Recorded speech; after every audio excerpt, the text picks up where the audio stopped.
गुरुब्रह्मा गुरुविष्णु गुरुदेवो महेश्वर गुरुः साक्षात् परब्रह्म तस्मै श्री गुरवे नमः।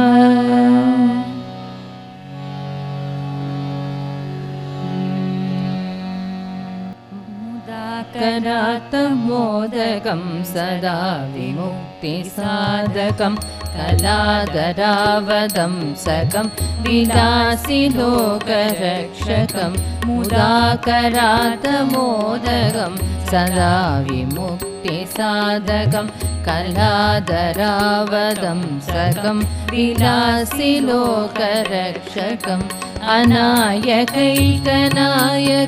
विनाशिदेवदैत्यगं नदाशुभाशुनाशकं नमामि तं विनायकं। नायकैकनायकं विनाशिदेवदैत्यगं नदाशुभाशुनाशकं नमामि तं विनायकम्।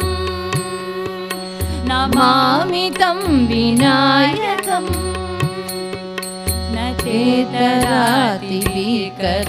नवोदिताभास्वरं नमस्सुरारिनिर्झरं नदादिकापदुद्धरं न चेतरातिभीकरं नवोदितार्कभास्वरं नमस्सुरारिनिर्झरं नदादिकापदुद्धरं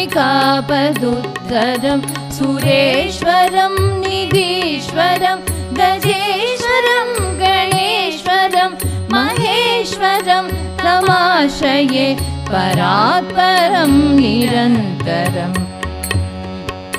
परात्परं निरन्तरं समस्तलोकशङ्करं निरस्तदैत्यकुञ्जरं धरेधरोदरं वरं वरे भवक्त्रमक्षरं समस्तलोकशङ्करं निरस्तदैत्यकुञ्जरं धरेधरोदरं वरं वरे भवक्त्रमक्षरं कृपाकरं क्षमाकरं मुदाकरं यशस्करं मनस्करं नमस्कृतं नमस्करोमि भास्वरम् नमस्करोमि भास्वरम्।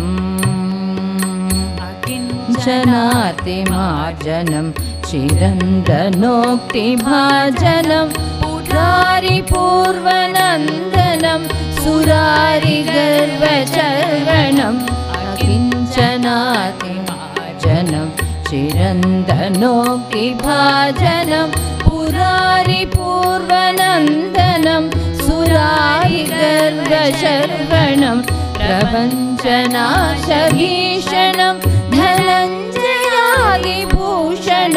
कपोलदानवारणं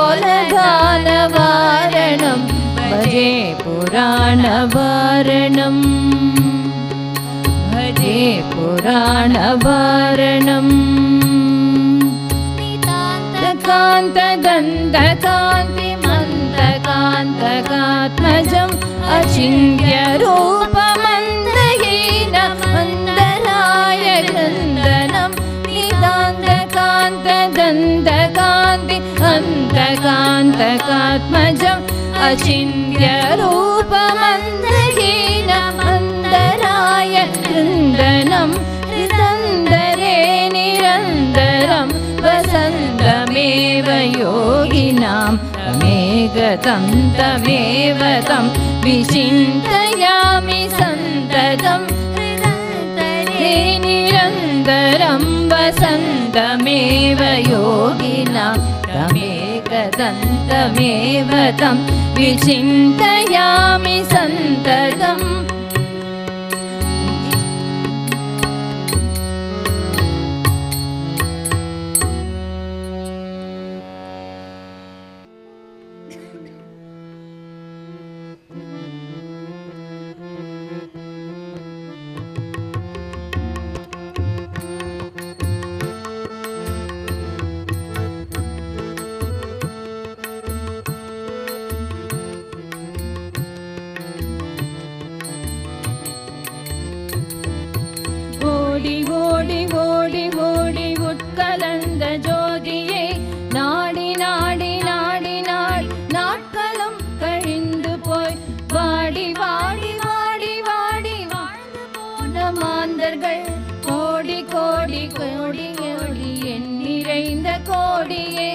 ஓம் நம சிவாய ஓம் நம சிவாய ஓம் நம சிவாய ஓம் நம சிவாய ஓம் நம சிவாய ஓம் நம சிவாய ஓம் நம சிவாய ஓம் நம சிவாய.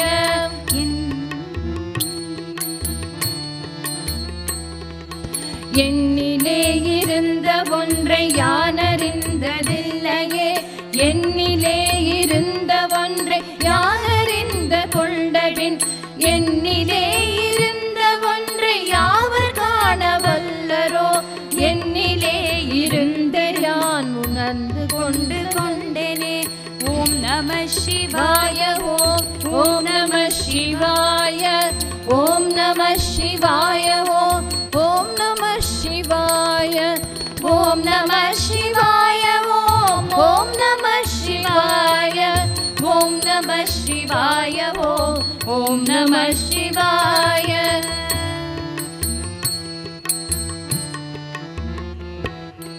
நானதேது நீயதேது நடுவில் நின்றதேதடா, ஏதுதேது குருவதேது கூறிடும் குலாமரே, ஆனதேது அழிவதேது அப்புறத்தில் அப்புறம், ஈனதேது ராம ராம ராம ராம நாமமே. ஓம் நம சிவாய ஓம் நம சிவாய ஓம் நம சிவாய ஓம் நம சிவாய ஓம் நம சிவாய ஓம் நம சிவாய ஓம் நம சிவாய ஓம் நம சிவாய.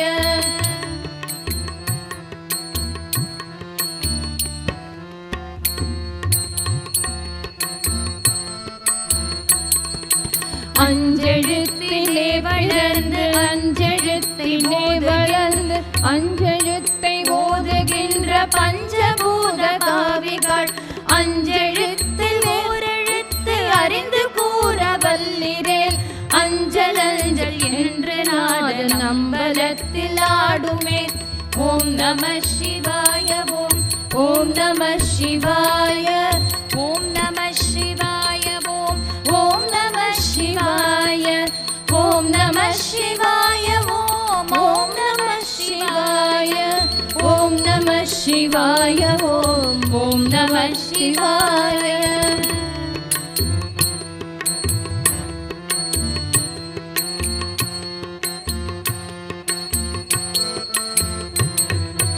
இடது கண்கள் சந்திரன் வலது கண்கள் சூரியன், இடக்கை சங்கு சக்கரம் வலக்கை சூலமாமழு, எடுத்த பாதம் நீள்முடி என் திசைக்கும் அப்புறம், உடல் கலந்து நின்ற மாயம் யாவர் காணவல்லரே.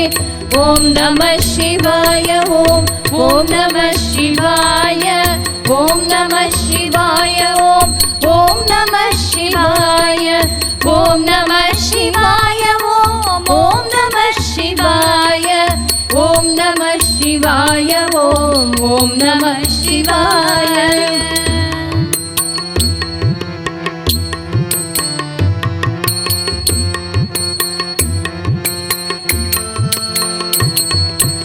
ஓம் நம சிவாய மே உணர்ந்து மெய் உணர்ந்த பின், ஓம் நம சிவாய மே உணர்ந்து மெய் தெளிந்த பின், ஓம் நம சிவாய மே உணர்ந்து மெய் உணர்ந்த பின், ஓம் நம சிவாய மே உட்கலந்து நிற்குமே.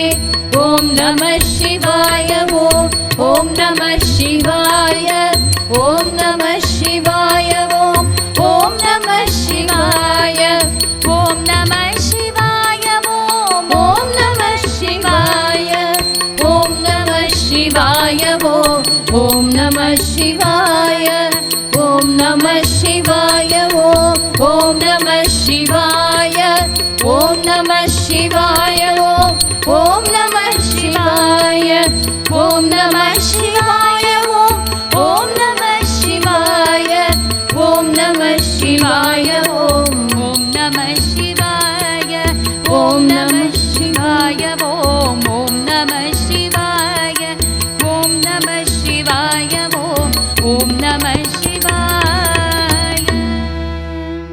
அடுத்தது இன்று வெளியிடப்பட்ட இந்த மாணவனே மாணவியே நீ தலைவனாகணும் என்ற நூல் பற்றிய அனுபவ உரை, இதை நம்மிடம் பகிர்ந்து கொள்ள முனைவர் திருமதி கிருஷ்ணவேணி ஹரிராம் அவர்களை அழைக்கிறோம்.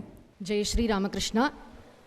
இங்கு கூடியுள்ள துறவி பெருமக்கள் அனைவருக்கும் நமஸ்காரம், அன்பர்கள் அனைவருக்கும் நமஸ்காரம். மாணவனே மாணவியே நீ தலைவனாகணும் அப்படின்னு ஒரு ஆசீர்வாதத்தோட மகாராஜ் சுவாமிஜி இந்த நூலுக்கு ஒரு தலைப்பு கொடுத்துருக்காங்க. அது ஆசீர்வாதம் மட்டுமல்ல, அதற்கான சிறந்த வழிகாட்டுதலும் நூல் முழுவதும் இருக்குது. இந்த நூல் முழுவதும் வாசிக்கிறது ஒரு மிகச்சிறந்த ஒரு சுவாரஸ்யமான அனுபவமாக இருந்தது. ஏன் அப்படி சொல்கிறோம் அப்படின்னா, இதில் மொத்தம் 262 கேள்விகள் இருக்குது. இது முழுக்க தமிழ்நாட்டு மாணவர்களின் மனதோட கண்ணாடியாக இருக்குது. இந்த கேள்விகள் எல்லாம் இப்படிலாம் கூட கேள்வி கேட்க முடியுமா அப்படின்னு முதல்ல கேள்விகளே நமக்கு ஆவலை தூண்டுகின்றன. அதான் கூகுள், சாட் ஜிபிடிலாம் வந்துடுச்சு, இனிமேல் ஸ்கூலுக்கு போகணுமா இப்படி ஒரு கேள்வி. ஸ்கூல் எதுக்காக? அதுக்கப்புறம் இன்னொரு கேள்வி என்னென்னா, அதான் நடந்து முடிஞ்சிருச்சுல்ல, சரித்திர பாடம் இனிமேல் தேவையா அப்படின்னு ஒரு கேள்வி.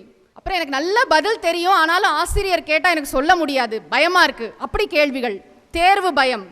அப்புறம் என்னுடைய ஸ்கூலில் என்னை திருநீர் இட்டுட்டு வரக்கூடாதுன்னு சொல்கிறாங்க, நான் என்ன பண்ணட்டும், இப்படி கேள்வி. விதவிதமான கேள்விகள். அதாவது மாணவர்களுடைய மனசில் என்ன இருக்குங்கிறதுக்கு கண்ணாடியாக இந்த நூல் விளங்குகிறது. கேள்விகளே இப்போ நம்ம பார்க்கலாம், சாதாரணமாக நம்ம வீட்டில் குழந்தைங்கள்லாம் இருக்காங்க, ஜென்சி, ஜென் ஆல்ஃபா, அவங்களாம் என்ன நினைக்கிறாங்க, அவங்க மனசில் என்ன ஓடுது. 3rd ஸ்டாண்டர்ட் படிக்கும் போதே தலைவர்களை தேர்ந்தெடுக்க துடிக்கிறாங்க. அவங்கள்ட்ட தலைமை பண்பை எப்படி நம்ம வளர்க்கறது, எவ்வளோ பெரிய ஒரு பொறுப்பு இருக்குது பெற்றோர்களுக்கும் ஆசிரியர்களுக்கும். ஸோ அதற்கான ஒரு விடையாக தான் இந்த நூல் அமைஞ்சிருக்கு. சுவாமிஜி ரொம்ப அழகாக இதுக்கெல்லாம் பதில் அதை காட்டிலும் சுவாரஸ்யமாக அந்த கேள்வி ஒவ்வொன்றுக்கும் அவர் கொடுத்துருக்க பதில் பார்த்தீங்கன்னா, ஃபார்முலா, நிறைய ஃபார்முலா கொடுத்துருக்காரு. வெற்றிக்கான சூத்திரங்கள், எங்கேயாவது ஒரு வார்த்தை, ஒரு ஸ்பார்க், ஒரு சென்டென்ஸ் யாருக்காவது பிரயோஜனப்பட்டு வாழ்க்கையில் பெரிய நிலைக்கு அவங்கள கொண்டு போயிடும் இல்லையா. அது மாதிரி நிறைய கதைகள், சில கேள்விகளுக்கு பதில் கவிதை, சில கேள்விகளுக்கு உண்மை சம்பவங்கள், மறைக்கப்பட்ட நம்ம நாட்டோட சரித்திரம், வரலாறு, இதெல்லாம் எழுதியிருக்காரு. பாட புத்தகங்களில் நம்ம பார்க்க முடியாத பல அரிய தகவல்கள் இந்த நூலில் இருக்கிறத நம்ம பார்க்க முடியும். ஏன் அப்படின்னா, ராமகிருஷ்ண மடத்தின் துறவியாக சுவாமிஜி இருக்கிறதுனால சுவாமி விவேகானந்தரின் கருத்துக்கள் இந்த நூல் முழுக்க விரவி இருக்கிறத நம்ம பார்க்குறோம். இது ஒன்னொன்றும் சிந்தனை விதைகள். ஆனால் அன்ஃபார்ச்சுனேட்லி நம்ம நாட்டில் பள்ளி குழந்தைங்களுக்கு இது எவ்வளோ தூரம் கிடச்சிருக்குங்கிறது தெரியாது. இந்த நூலில் பலவிதமான சிறப்புகளை நான் பார்க்குறேன். ஒன்று என்னென்னா, தமிழ்நாட்டில் இருக்கக்கூடிய குழந்தைகள், அது பள்ளி மாணவர்கள்லேருந்து ஆரம்பித்து பல்கலைக்கழக மாணவர்கள் வரைக்கும் எல்லார் கேட்ட கேள்விகளும் இருக்குது. இதில் ஸ்கூல் சில்ட்ரன் மட்டும் இல்லை, சில ஆசிரியர்கள் கேட்ட கேள்விகளும் இதில் பதிவாகி இருக்கின்றன. அதற்கான விடைகளும் இதில் இருக்குது. அதே மாதிரி கிராமப்புறங்களில் இருக்கக்கூடிய குழந்தைகள் கேட்ட கேள்விகள், நகர்ப்புறங்களில் இருக்கக்கூடிய குழந்தைகள் கேட்ட கேள்விகள், தனியார் பள்ளி, அரசினர் பள்ளி, இப்படி ஒரு ஸ்பெக்ட்ரா தமிழ்நாட்டு மாணவர்கள் மொத்தமாக அவர்களுடைய ஹிருதயத்தை காட்டுவதாக இந்த நூல் அமைந்திருக்கிறது. மிக முக்கியமாக சுவாமிஜியோட பதில் அதற்கு மிகுந்த பொறுப்புணர்வோடு அவங்களுக்கு எப்படி சொன்னால் புரியும் என்பதை ரொம்ப யோசித்து ரொம்ப அழகாக ஆழமாக எழுதியிருக்காங்க. ரொம்ப ஏன் அப்படி, இது எப்படி சாத்தியம் அப்படின்னு கேட்டால், 25 வருடங்களுக்கும் மேலாக அவர்கள் பல்வேறு பள்ளிகளுக்கும் கல்லூரிகளுக்கும் சென்று ஆயிரக்கணக்கான மாணவர்களையும் ஆசிரியர்களையும் நாள்தோறும் சந்தித்து அவர்களுடன் கலந்துரையாடி, நான் நிறைய நேரம் அவரோட போய் பார்த்துருக்கேன். நிறைய அவர்களுடைய பிரச்சனைகளை புரிந்து கொண்டு அதற்கான தீர்வுகள் என்ன, ஒவ்வொரு குழந்தை எப்படி தட்டி கொடுக்கணும், எப்படி அவங்கள என்கரேஜ் பண்ணணும், அவங்களுக்கு என்ன பிரச்சனை அப்படிங்கிறத ரூம் போட்டு யோசிக்கிறது, அந்த மாதிரி எல்லா நேரமும் இதை பற்றியே சிந்தித்து கொண்டிருக்கக்கூடிய ஒரு சிறந்த கல்வியாளர் சுவாமிஜி.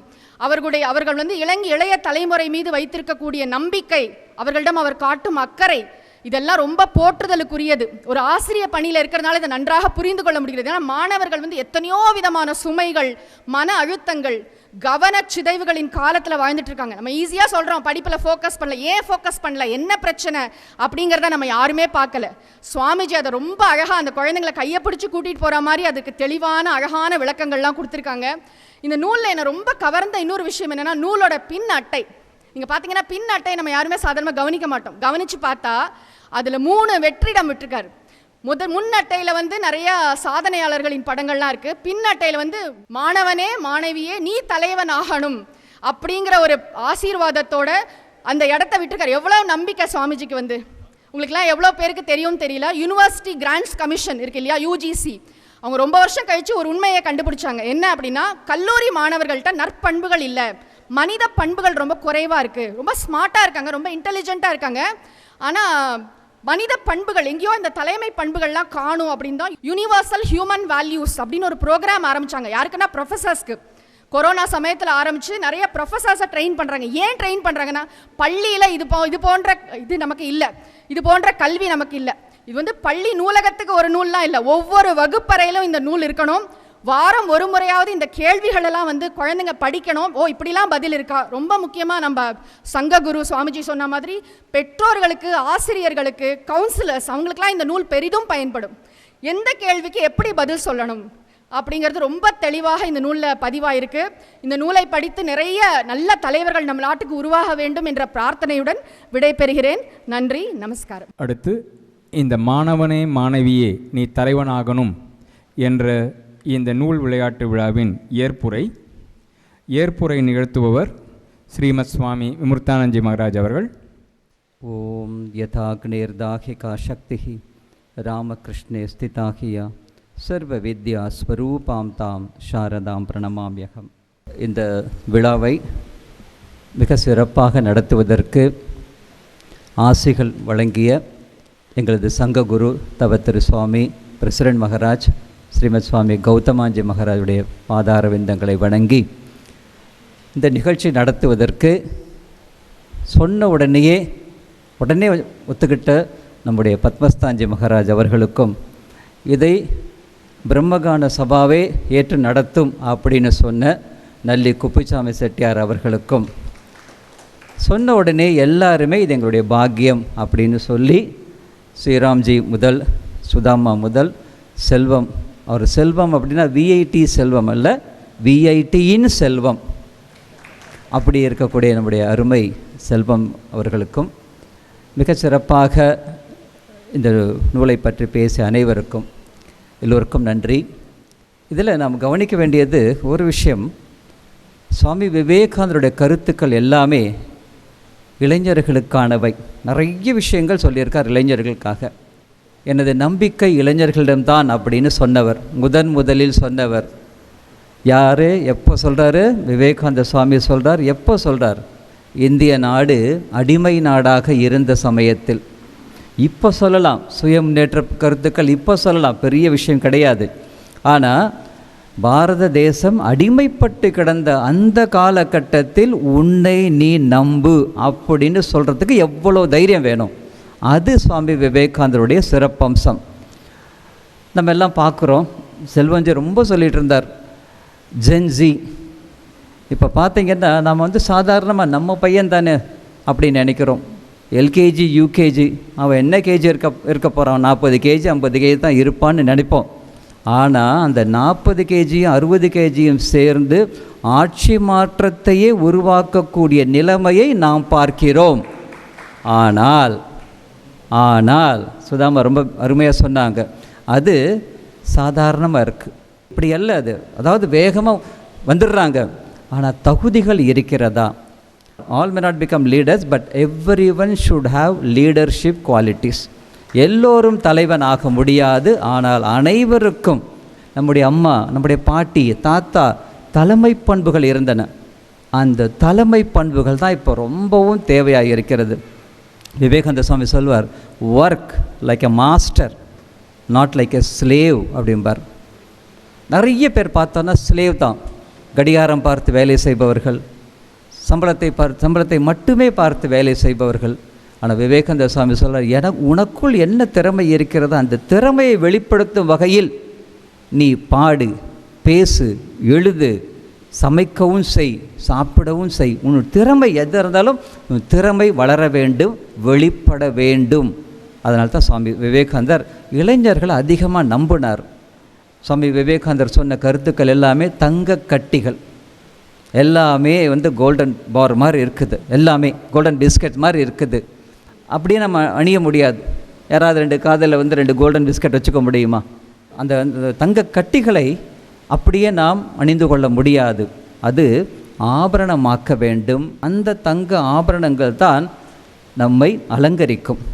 அப்படிப்பட்ட ஒரு முயற்சி தான் இந்த புத்தகம். சுவாமி விவேகானந்தருடைய கருத்துக்களை, தங்கக்கட்டி போன்ற அந்த கருத்துக்களை ஆபரணமாக்கிய ஒரு முயற்சி தான் இந்த புத்தகம். இது நீங்கள் எல்லோருமே படிக்க வேண்டும் அப்படின்னு நான் செல்வம் ஐயா கிட்ட சொல்லிக்கிட்டு இருந்தேன். இது உங்களுக்கு கிட்டத்தட்ட இது ஒரு பெரிய சாதனை. 1,00,000 பேர் இருக்காங்க விஐடியில் அப்படின்னா ரொம்ப பெரிய விஷயம். தமிழ்நாட்டுக்கே ஒரு பெருமையாக இருக்கிறது, இந்தியாவுக்கே ஒரு பெருமையாக இருக்கிறது. அதுவும் ஒரு இளைஞர் இன்னும் ஒரு 40-50 வருஷம் நல்ல விதமாக அதை கொண்டு போக உலக தரத்தில் ஏற்கனவே ஆரம்பிச்சிட்டாங்க. அந்த தரத்தில் இருக்கக்கூடிய ஒருத்தர் இந்த நூலை பற்றி பேசும்போது அவரிடம் ஒரு வேண்டுகோள் வைத்திருக்கிறோம்.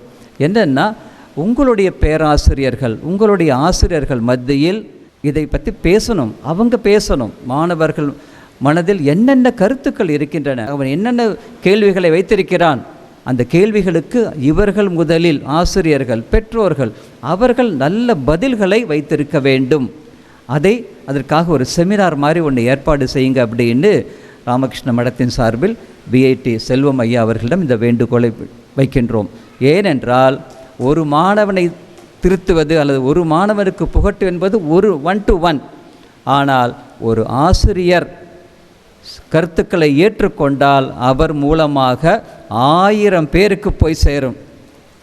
சுவாமி விவேகானந்தருடைய ஒரு ஆசீர்வாதம் என்ன தெரியுமா? ஆசிரியர்களுக்கு, யார் ஒருவர் தன்னை ஒரு கணத்தில் 1000 பேருக்கு சமமாக தன்னை மாற்றிக்கொள்ள முடியுமோ அவரே சிறந்த ஆசிரியர். சுவாமி விவேகானந்தரோட வார்த்தை இது. அப்படின்னா ஒரு ஆசிரியர் இதில் உறுதி ஏற்பட்டு விட்டால் வேல்யூஸ் இல்லாமல் வெறுமனே படிப்பு ஒத்து வராது, ஏற்புடையது இல்லை. ஏன்னா நமக்கு மாதா பிதா குரு, இப்போ ஒரு பெரிய ஒரு நெருடல் இருக்குது. மாதா பிதா அதை ரீப்ளேஸ் பண்ணுற மாதிரி குரு பதிலாக கூகுள் வந்து விடுமோன்னு ஒரு அச்சம் இருக்கிறது. மாதா பிதா குரு கூகுள் அப்புறம் தெய்வம். ஆனால் அது அப்படி வராது. ஏஐ அப்படின்னா நம்ம பார்க்குறோம், ஏஐ பெறுவதற்கு, ஆர்டிஃபிஷியல் இன்டெலிஜென்ஸ் பெறுவதற்கு முன்பு ஆர்கானிக் இன்டெலிஜென்ஸ் பெற வேண்டும். விவேகானந்த சாமி சொல்றார், ஒவ்வொருத்தையும் ஒவ்வொரு ஆன்மாவிலும் அளப்பரிய சக்தி இருக்குது, அளப்பரிய புனிதம் இருக்குது, அளப்பரிய பண்புகள் இருக்குது. அதை வெளிப்படுத்து, அதுதான் ஆர்கானிக் இன்டெலிஜென்ஸ் அப்படிங்கிறாங்க. Each soul is potentially divine அப்படின்னு சுவாமி விவேகானந்தர் சொல்லும்போது அந்த ஒரு கருத்தை நாம் பார்க்கிறோம்.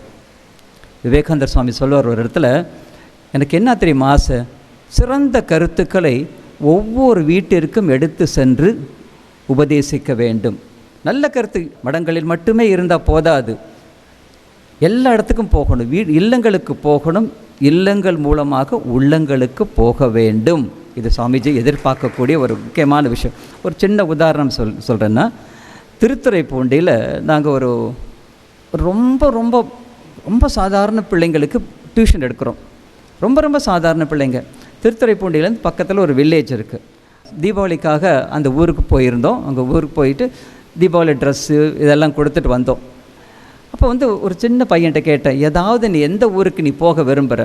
நான் எதிர்பார்த்தது சென்னை, பாம்பே, டெல்லி, அப்புறம் வேலூர், அந்த மாதிரி ஏதாவது ஒரு ஊருக்கு சொல்வான்னு நினச்சேன். அவன் என்ன தெரியுமா சொன்னான்? எந்த ஊருக்கு போகணும் அப்படின்னு கேட்டப்போ அவன் சொன்னான், திருத்துறைப்பூண்டிக்கு நான் போகணும் அப்படின்னா. என்னன்னா அவனுடைய அது கூட பார்த்ததில்லை. அப்படியே அந்த குக்கிராமத்தில் இருக்காங்க. அந்த இடத்துல ராமகிருஷ்ண மடம் சேவை செய்து வருகிறது. அந்த சேவையில் ஒரு முறை அவங்க எல்லாரையுமே கூப்பிட்டு மடத்தில் சாமிஜி பற்றி எல்லாம் பேசிக்கிட்டு இருந்தோம். ஆக்கப்பூர்வமான கருத்துக்கள் எல்லாத்தையும் அங்கே சொல்லிக்கிட்டு இருந்தோம். Read Swami Vivekananda, in him everything is positive. நேற்றோ இன்றைக்கோ ரவீந்திரநாத் டாகூருடைய ஜென்ம தினம். அவர் சொல்கிறார், விவேகானந்தரை கற்றுக்கொள்ளுங்கள், அவரிடம் எல்லாமே ஆக்கப்பூர்வமான சிந்தனைகள் அப்படின்னு சொல்லுவார். அந்த மாதிரி சிந்தனைகள்லாம் சொல்லிகிட்டு இருந்தோம். அதில் 3 பொண்ணுங்க வந்திருந்தாங்க. ஒரு பெரிய பொண்ணு, ஒரு 11 வயசு, 9 வயசு, 6 வயசு. 3 பேருக்கும் சாமிஜி பற்றியெல்லாம் சொல்லி முடித்ததுக்கப்புறம் ஒவ்வொருத்தர்கிட்ட கேட்டோம், உங்கள் அப்பா என்ன பண்ணுறாரு அப்படின்னு. 3 பேருக்கும் ஒரே அப்பா, சகோதரிகள். முதல் பொண்ணு சொன்னால், வளர்ந்த பொண்ணு, கொஞ்சம் வளர்ச்சியில் இருக்கா, 11 வயசு, நல்லா வளர்ந்துருக்கா. உங்கள் அப்பா என்ன பண்ணுறார்? அதுக்கு முன்னாடி ஒரு பொண்ணுக்கிட்ட கேட்டப்போ எங்கள் அப்பா டாக்டர் அப்படின்னா. அடுத்த பொண்ணு எங்கள் அப்பா என்ஜினியர் அப்படிலாம் கேட்டுட்டு இவங்க அப்பாவை பற்றி கேட்ட உடனேயே இப்படி இந்த 100 வாட் பல்பு அப்படியே 0 வாட் ஆயிடுச்சு. என்னன்னு கேட்டால், எங்கள் அப்பா பெயிண்டரு அப்படி சொல்லும் போதே ஒரு தாழ்வு மனப்பான்மை. எங்கள் அப்பா பெயிண்டரு அப்படின்னு. பெயிண்டராக இருந்தால் என்ன, பெயிண்டர்னால் வெள்ளை அடிக்கிறவர். அப்போ வந்து இதில் என்னம்மா இருக்குது, உங்கள் அப்பா ஸ்மக்லிங் பண்ணுறாரு இல்லை கொலைகாரன் அப்படின்னு சொன்னால் தான் நீ இந்த டோனில் சொல்லணும் அப்படின்னு. ஆனாலும் அவர் மாறவே இல்லை, அப்படியே இருந்தால். அடுத்த பொண்ணு நடு பொண்ணுக்கிட்ட கேட்டப்போ அவர் சொன்னால், உங்கள் அப்பா என்ன சொல்கிறார், நல்ல தன்னம்பிக்கையோடு சொல்லு அப்படின்னு. அந்த பொண்ணு அப்படியே பார்த்தாரு, எங்கள் அப்பா வெள்ளை அடிக்கிறார் அப்படின்னா. ஒரு விதமான உணர்ச்சியும் இல்லை, நம்பிக்கையும் இல்லை. சரி அப்படியே விட்டோம். மூணாவது பொண்ணுக்கிட்ட கேட்கும்போது தான் அப்படியே யோசித்தா. நான் சொல்லியிருக்கேன், நல்ல நம்பிக்கையோடு நீ சொல்லணும் அப்படின்னு சொல்லும்போது அந்த பொண்ணு சொன்னால், சுவாமிஜி எல்லா வீடுங்களும் கருப்பாக இருக்கும், தூசியாக இருக்கும், ஒட்டடையாக இருக்கும். எங்கள் அப்பா போய் தான் அது எல்லாத்தையும் நீக்கி வெளவெளேர்னு பண்ணுவார், வாழும் வகையில் அதை செய்து மாற்றி தருவார் அப்படின்னார். இது தாம்மா விவேகானந்தம் இல்லையா? இதுதான் விவேகானந்தர். அதாவது அப்பா கொள்ளக்காரன் எல்லாம் எங்கள் அப்பா அப்படி அப்படிம்பாங்க. இந்த ஒரு மெட்ராஸில் ஒரு இடம் இருக்குது, அந்த இடத்துல பார்த்தீங்கன்னா உங்கள் அப்பா என்னடா பண்ணுறாருன்னு கேட்டால் சொல்வான், எங்கள் அப்பா தலைவருங்க அப்படிம்பார். என்ன தலைவர் அப்படின்னா ஜெயிலில் இருக்காருன்னு அர்த்தம். ஜெயிலில் இருக்காருன்னு அர்த்தம். ஜெயிலில் இருக்க தலைவர் அப்படின்னா ஊர் தலைவர் அப்படின்னு நாம் அப்படி தான் நினைப்போம். ஆனால் அது அப்படி இல்லை. தலைவர் அப்படின்னா கத்தி இங்கேருந்து எடுக்கிறது இல்லை, இங்கேருந்து எடுக்கிற கேஸ் அப்படின்னு அர்த்தம். ஸோ அந்த மாதிரி இருக்கும்போது விவேகானந்தருடைய ஒரு கருத்தெல்லாம் நம்ம உள்ளார போகும்போது எண்ணற்ற இளைஞர்கள் நல்லபடியாக வர்றாங்கங்கிறத நம்ம பார்க்குறோம். ஒவ்வொரு அனுபவம் அவர் சொன்னார் இல்லையா, பிரசவ வேதனை அப்படின்னு. ஒரு தாயாக என்னை மாற்றிய செல்வம் ஐயாவுக்கு நன்றி. அது எழுதும்போது ஒரு பிரசவ வேதனை தான் அது. எப்படின்னா அங்கே பார்த்தோம் அப்படின்னா பதில் சொல்கிறது ரொம்ப சுலபம் இல்லையாம்மா? பதில் யார் வேணாலும் சொல்லிடலாம், பதில் சொல்வது ரொம்ப சுலபம். ஆனால் கேள்வி கேட்பதுக்கு தான் அறிவு வேண்டும்.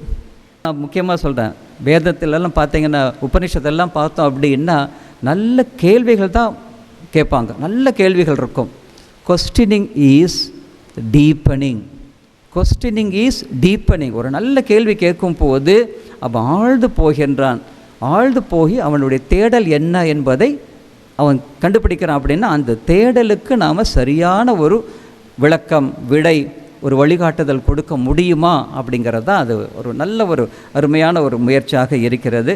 தலைவர் ஆகணும் அப்படின்னு சொன்னாங்க, தொண்டன் ஆகணும் அப்படின்னு சுதாமா சொன்னது ரொம்ப பெரிய விஷயந்தான். ஆனால் இன்றைக்கி பார்த்தோம் என்றால் தலைவன் என்றால், சுவாமி விவேகானந்தர் சொல்கிறார், தலைவன் என்றால் பொறுப்பு என்பதை புரிந்து கொள்ள வேண்டும். இன்றைய இளைஞர்கள் எப்படி புரிந்து கொண்டு இருக்கிறார்கள் என்றால், தலைவன் அப்படின்னா சொகுசு, பணம், பட்டம், பதவி, பேர், புகழ், வினைல் கட்டிங், தெருவெல்லாம் பேனர்ஸ், இந்த மாதிரி தான் இருக்கிறது பார்க்குறோம் நம்ம. இந்த நிலை ரொம்ப நாள் நிற்காது. ஏன்னா பலூன் மாதிரி அதில் வெறும் மனித காற்று மட்டுமே ஊதி அதை வச்சிட்டோம்னா ஒரு நாள் தான் தாங்கும். ஆனால் சுவாமிஜி என்ன சொல்கிறாருன்னா, உன்னுடைய மனம் என்ற பலூன் அதில் வெறும் மனித காற்று மட்டுமே இருக்க வேண்டாம், அதில் ஹீலியம் என்ற வாயுவை உள்ளே செலுத்து. ஹீலியத்துக்கு என்ன தெரியுமா கெமிக்கல் ஃபார்முலா? HE. இங்கிலீஷ் என்ன சொல்லுவோம்? ஹீ அப்படின்னா. ஹீன்னா யார்? ஆண்டவன், அவன். அப்போது ஹீலியம் நிறைந்த பலூன்களாக நம்முடைய மனதையும் உடலையும் மாற்ற வேண்டும் அப்படின்னு கூட இதில் ஒரு கேள்வி பதில் இருக்குது. கடைசியாக நம்முடைய இந்து சனாதன தர்மத்தில் சொல்லுவாங்க, ஒருத்தனுக்கு காயத்ரி மந்திரம் கொடுக்கணும். எப்போ கொடுக்கணும்? சின்ன வயசுலேயே கொடுத்தணும். காமம் புகும் முன்பு காயத்ரி புக வேண்டும்.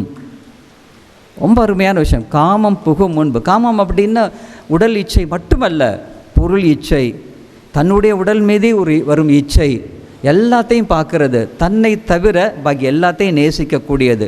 உண்மையான சுய நலம் என்பது சுயத்தை, அதை நம்ம பார்க்கணும். அப்படி பார்க்கும்போது உண்மையான ஆத்மபோதம் வரும்போது அதாவது வர வேண்டும் என்றால் காமம் புகும் முன்பு காயத்ரி புக வேண்டும் என்று சொல்வார்கள். அதே மாதிரி ஒவ்வொருத்தருடைய, குறிப்பாக இளைஞர்கள், அதிலும் குறிப்பாக குழந்தைகள், அவங்களுடைய மனதில் சஞ்சலம் புகும் முன்பு சுவாமிஜி புக வேண்டும். சஞ்சலம் வந்த பிறகு சுவாமிஜி வர்றது பிடிச்சிக்க முடிகிறதில்ல. ஆனால் சின்ன வயசுலேயே நாம் பிடித்து கொண்டோம் என்றால், இங்கே ஒரு தம்பி இருக்கார், அங்கே உட்காந்துருக்கார் பாருங்கள், குரு ஏந்திரி ஒரு நிமிஷம். இந்த தம்பி எனக்கு இன்னும் ஞாபகம் வருது, ஒரு சின்ன ஒரு கொட்டேஷன் ஒப்பிக்கணும். அஞ்சாதே அஞ்சாதே அப்படின்னு ஒரு கொட்டேஷன் கிளாஸ் 3, 4 அதுக்கு கொடுத்துருந்தோம். ராமகிருஷ்ண விஜயத்தின் மூலமாக ஒரு கொட்டேஷன், அஞ்சாதே அஞ்சாதே தைரியமாக இரு சகோதரா அப்படின்னு ஒரு 20 கொட்டேஷன்ஸ். அது என்னென்னா, அந்த கொட்டேஷன்ஸ் ஒவ்வொரு ஸ்கூல்லையும் சொல்லுவாங்க. உடைய இதில் ரொம்ப பணிவோடு சந்தோஷத்தோடு உங்கள்கிட்ட பகிர்ந்து கொள்கிறேன். 2012ஆம் ஆண்டு விவேகானந்தருடைய 40 கொட்டேஷன்களை 12 லட்சம் இளைஞர்கள், 12 லட்சம் மாணவர்கள் முழங்கினார்கள். விவேகானந்தரை முழங்கு, சக்தி மிக்கதை முழங்கு அப்படின்னு ஒரு கொட்டேஷன் போட்டு அது ஒன்று பண்ணியிருந்தோம். அந்த இதில் இந்த தம்பி அப்போ குட்டி பையன், எங்களோட அக்காவும் குட்டி 2 பேர். அப்போ என்னென்னா, அந்த அக்கா சொல்லியிருக்கா, ஹரிணின்னு பேர், இப்போது டெல்லியில் ரொம்ப நல்ல ஒரு அருமையான நிலையில் படித்து கொண்டு இருக்கிறார். அந்த ஹரிணி என்ன செய்வேன்னா, இந்த கொட்டேஷன் சொல்லிகிட்டு இருக்கான், அஞ்சாதே அஞ்சாதே தைரியமாக இரு சகோதரா அப்படின்னு. இந்த தம்பி அப்போ ஒன்றும் தெரியாது, குட்டி பையன், ரொம்ப குட்டி பையன். அஞ்சாதே அஞ்சாதே சொல்லக்கூட வராது, மழலை சொல்லப்போ அஞ்சாதே அஞ்சாதே. ஆனால் மீனிங் எப்படியோ கண்டுபிடிச்சிட்டாப்புல. நேராக கிச்சனுக்குள்ளே போகிறார். அங்கே போனோன்னே இருட்டு. அப்படியே போயிட்டு அப்படியே பார்த்தாரு, அப்படியே திரும்பி வந்துட்டார். அக்கா கேட்டா, இப்போ தானே நீ சொன்ன அஞ்சாதே அஞ்சாதே அப்படின்னா, இப்போ அஞ்சிட்டே அச்சா வந்துருச்சு அப்படின்னு. அப்படியே பார்த்தான் அந்த பையன், குட்டி பையன், அவனுக்கு ஞாபகம் இருக்கோ இல்லையோ தெரியல. அப்படியே பார்த்தான். அப்படியே பார்த்துட்டு அந்த சமையல் அறைக்கு கிச்சனில் போகிறான். அஞ்சாதே அஞ்சாதே அப்படின்னு முழக்கத்தோடு வேகமாக உள்ளார போயிட்டு அப்புறம் திரும்பி வந்தார். நான் ஜெயிச்சிட்டேன் பார்த்தியா அப்படின்னார். இது தான் சுவாமி விவேகானந்தர் அந்த இடத்துல செய்ய வேண்டியிருக்கு. ஸோ இன்றைக்கி பார்த்தோம் அப்படின்னு இந்த தம்பி அப்படி வந்திருக்கார். இது மாதிரி ஏராளமான நல்ல நல்ல மாணவ செல்வங்களை பார்த்துருக்கோம். அவங்க எல்லாருமே யாரெல்லாம் ராமகிருஷ்ண விஜயத்தின் மூலமாக தொடர்பு கொண்ட நிறைய இளைஞர்களை பார்த்துருக்கோம். அவர்கள் எல்லாருமே நல்ல தலைவர்களாக இருப்பதை நாம் பார்க்கிறோம். அதனால் உங்களுடைய இந்த புத்தகத்தை நீங்களும் வாங்கணும். வாங்கி வெறும் பரிசு கொடுப்பதற்காக அல்ல, நீங்கள் இறைவனின் ஒரு பரிசு என்பதை புரிந்து கொள்வதற்காக நீங்கள் இதை வாசியுங்கள். நான் சொல்கிறது புரியுதா? நீங்களே ஒரு இறைவனின் பரிசு என்பதை புரிந்து கொள்வதற்காக இந்த புத்தகத்தை வாசியுங்கள். உங்களுடைய சுவாசமும் நன்றாக இருக்கும், உங்களுடைய வாசமும் நன்றாக இருக்கும். இந்த அருமையான ஒரு நிகழ்ச்சியை ஏற்பாடு செய்த டாக்டர் நல்லி குப்புசாமி செட்டியார் அவர்களுக்கும் பிரம்மகான சபா அங்கத்தினர் அனைவருக்கும், இந்த இவ்வளோ பெரிய ஹாலை எங்களுக்கு கொடுத்து உதவிய பத்மஸ்தான்ஜி மகராஜ் அவர்களுக்கும் அவருடைய டீம் மெம்பர்ஸ் எல்லோருக்கும், செல்வமையிட்ட சொன்ன ரொம்ப குறைவாக இருக்கே அப்படின்னு, ரொம்ப குறைவாக இருக்கா அப்படின்னு அவர் சொன்னார். தமிழ் மீட்டிங்ஸ் எல்லாம் இதுவே ஜாஸ்தி சுவாமி அப்படின்னு சொன்னார். எப்படியோ இவ்வளோ பேர் வந்திருக்கீங்க, நீங்கள் எல்லோரும் வந்திருக்கீங்க. எல்லோருக்கும் நன்றி. பகவான் ஸ்ரீராமகிருஷ்ணனுடைய அருள் உங்கள் எல்லோர் மீதும் பொழிய வேண்டும், ஏற்கனவே இருப்பதை இன்னும் கூட வேண்டும் என்று பிரார்த்தனை செய்து எல்லோருக்கும் நன்றி பாராட்டி அமைகின்றேன். நன்றி, வணக்கம்.